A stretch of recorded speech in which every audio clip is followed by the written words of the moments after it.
Queria falar hoje sobre produção industrial atualizada até 2020. A gente já tem um número fechado de 2020, 4,5% de queda da produção industrial quando comparado a 2019, é o pior desempenho desde 2016. Foi uma queda brutal, né, por conta da pandemia. Lembrando que em alguns meses ali a produção de carros, por exemplo, foi a zero, parou completamente. A economia mergulhou, né, em março, principalmente março, abril e maio, mas há uma recuperação em V.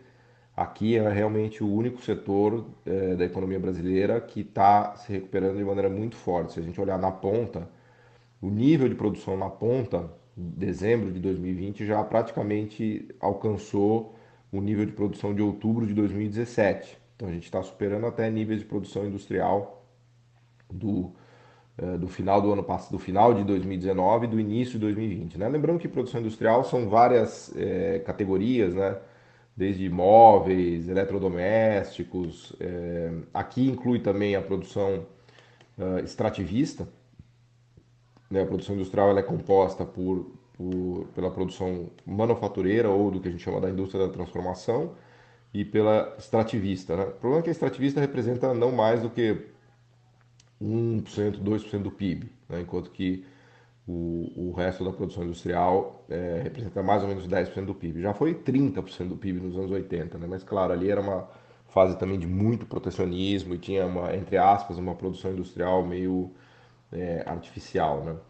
E desde a abertura comercial dos anos 90, a nossa produção industrial vem sucumbindo até a única janelinha que a gente teve de alta foi ali no governo Lula de 2002 até 2007, né, o que dá para mais ou menos ver no gráfico. Então, o que é a produção industrial?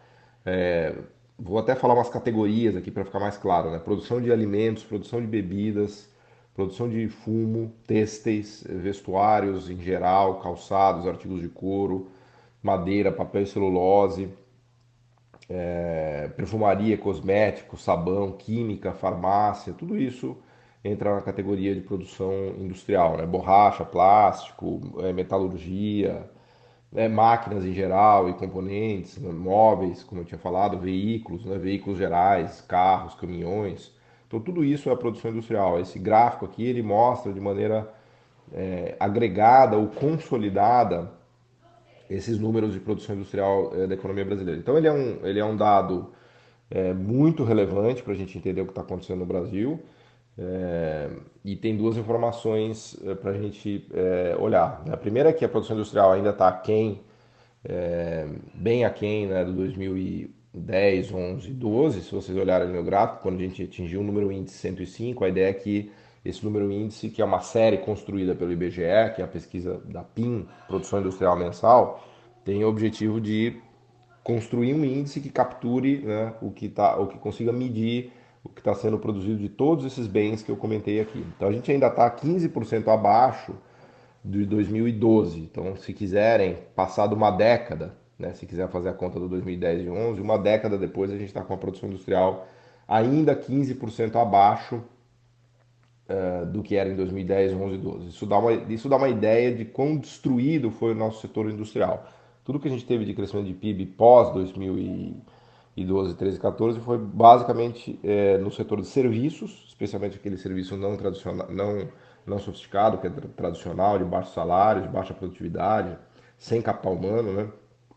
Que é basicamente nada contra essas pessoas, lojista, garçom, atendente de loja, motorista de táxi, de Uber e assim por diante. Então isso não aumenta a produtividade da economia nem gera capacidade de inovação tecnológica e de pagar melhores salários. A segunda notícia que o gráfico nos traz é que há uma melhora na ponta, né? Vale dizer, realmente há uma recuperação no setor industrial.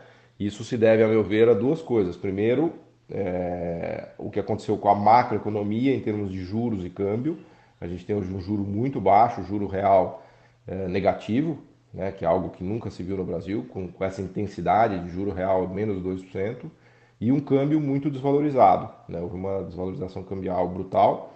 Lembrando que a gente começou 2020 com um câmbio ainda de 4, terminou 2020 com um câmbio de acima de 5,50. Então isso aumenta muito a competitividade dos produtos brasileiros no exterior, ajuda a exportar e encarece muito os importados no Brasil. Então isso ajuda a indústria nacional, a indústria doméstica a competir contra os importados. Então, esse conjunto de fatores, se quiserem, três fatores explicam essa aceleração da produção industrial na ponta, minha visão. Câmbio mais desvalorizado, juros muito baixos e terceiro, o auxílio emergencial, que a gente viu que ajudou muito no ano de 2020, um total de 300 bilhões de reais transferido para as famílias mais pobres, que saíram inclusive da pobreza, da miséria, e passaram a consumir basicamente bens industriais, né? Se a gente olhar alimentos de supermercado, lembrando que o alimento no supermercado ele já é processado, ele não entra nessa classificação como um bem agrícola, né?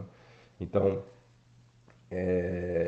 consumo de bebidas, alimentos e pequenas construções, pequenas reformas, material de construção, cimento, areia, tudo isso teve um aumento expressivo no ano de 2020, é o que está nesse gráfico de produção industrial, né? Então esse é um dado muito importante que eu acompanho, a gente tem que acompanhar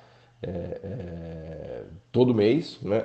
Inclusive dá para ver a crise de 2008 aqui. Vejam a queda brutal que o dado teve na crise de 2008, quando o mundo inteiro parou e o Brasil também, né? Uma queda na produção industrial de 20 pontos percentuais, saindo ali de 105 e voltando para 85. E também um V lá na crise de 2008, né? Ali há claramente o desenho de um V da recuperação da produção industrial voltando para o patamar pré-crise de 2008. Então a gente tem dois Vs bem claros nesse gráfico, né? O V da crise de 2008 e o V da pandemia. Isso aqui, infelizmente, não se aplica para o setor de serviços, né? A gente vai ter logo mais o resultado fechado de 2020 do setor de serviços, que eu vou colocar aqui para vocês. O setor de serviços brasileiro está mais com uma cara de raiz quadrada, né? Que ele cai, sobe até a metade, vira para a direita ali, fica num platôzinho, fazendo um desenho de uma raiz quadrada, né? Então a gente vai, estamos aguardando esse dado fechado. E lembrando que o setor de serviços representa mais de 70% da economia brasileira. Então ele é muito, muito importante para a gente entender é, o que está acontecendo no Brasil, né? Então, de maneira resumida, essa é a atualização do que aconteceu com a produção industrial brasileira no ano de 2020. Obrigado.